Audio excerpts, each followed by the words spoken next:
A single Minecraft chunk, 16 by 16 blocks, and we're going to make a super efficient farm out of it. We need to make a farm, but we can't go outside the border. Let's crack on. Cactus is underrated. You can decorate the landscape with it.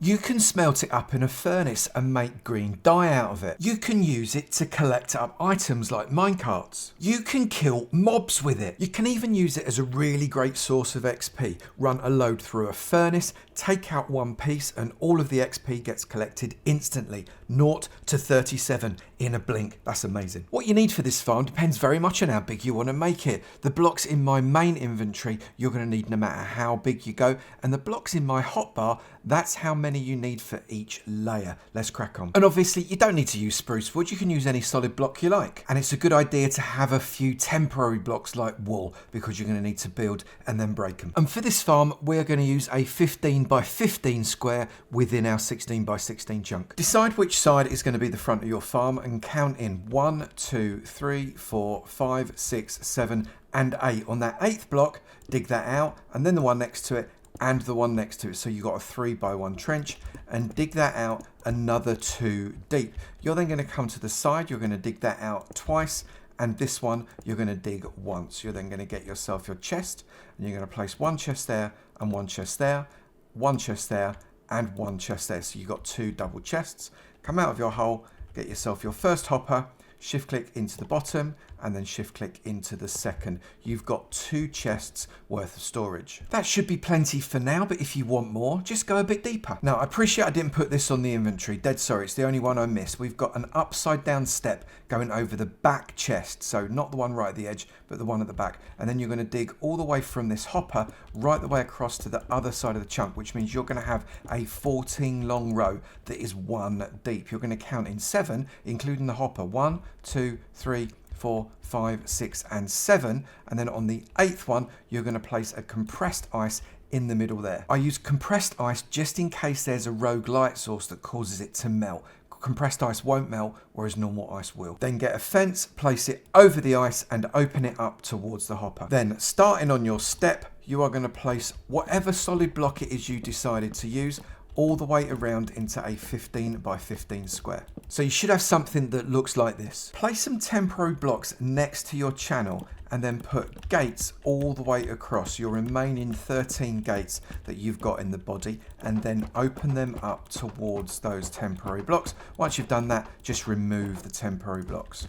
Then go to either side of your gates, place a water bucket in the corner, miss a gap, and another water bucket right next to it. So that's a water bucket, gap, water bucket. Refill your water bucket from the center, go to across, refill from the center to across, refill from the center to across, and do that all the way along. That will give you an infinite water source in one long row, which will flow right to the gates, but not over the gates. Repeat that on the other side. Then refill your bucket and place one bucket right at the end, so as it flows up to where that ice is, but not over it. And then you're going to get your second bucket and you're going to place it on top of the block just after the ice, like that. That should flow over that hopper. And that is your collection system done. Now, with more temporary blocks, come to one of the corners. Don't place a temporary block in that corner. Place it diagonally in one right there. Then come one space and then another one space,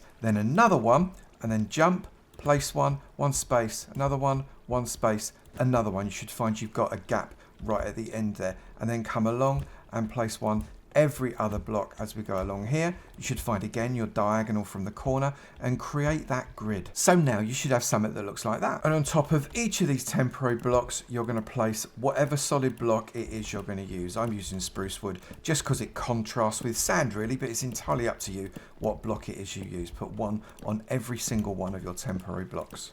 You are then going to place a sand on top of each of these blocks. And you can then remove these temporary blocks. Those blocks obviously going to suspend in the air and the water is going to flow underneath them. You are then going to continue the wall all the way around your 15 by 15 square, and you're going to go 4 high.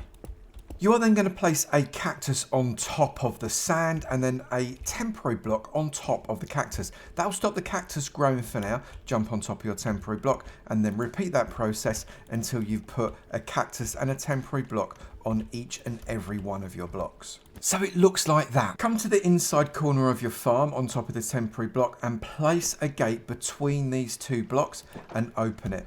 Jump to the next one, gate, open it, and do that on the entire row. And once you've done that, jump to the next row, gate, open it, and carry on, and do that on every single row. You should end up placing 30 gates and opening them.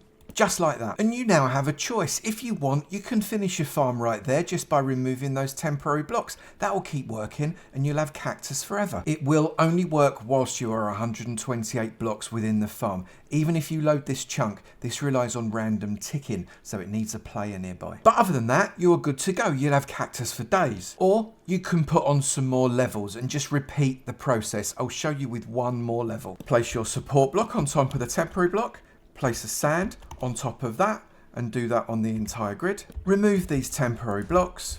Build up your glass outer wall another 4 blocks high. Place a cactus and a temporary block on top on all of your sand. And place the gates between those temporary blocks just like you did before and open them up. And then remove those temporary blocks if that's enough layers. Go as mad as you like. Just remember to remove the temporary blocks on every level, otherwise you won't be able to get to them. For the purpose of this tutorial, we're going to stick with 4 levels. And finally, I'm just going to place a torch just above those chests just to give a little bit of light. You don't need it. It's just a nice little touch. And before you know it, you'll start to get cactus flowing into your chest. We're going to let this 4-level One Chunk Cactus Farm run for 1 hour to see how many cactus we get after just 60 minutes. And after 1 hour, we have got, in our bottom chest, we've got very nearly 3.5 stacks of cactus. Now that may not sound like much, but what you got to remember is cactus grows really slowly, so this is pretty decent. And you can just let this thing run whilst you go about your business around your base. If you don't need that much, don't do as many levels, and if you need more, maybe do loads of levels. So there you have a really simple One Chunk Cactus Farm to add to my One Chunk Farm series. If there's a farm that you'd like me to design in One Chunk, do let me know in the comments down below. And whilst you're there, maybe hit that like and subscribe button if you've enjoyed the video. Minecraft survival wouldn't be the same without farms. I've got loads of them on the channel and I'd love you to let me know what you think of all of them. And I'll see you in another video. You take it easy now. Bye.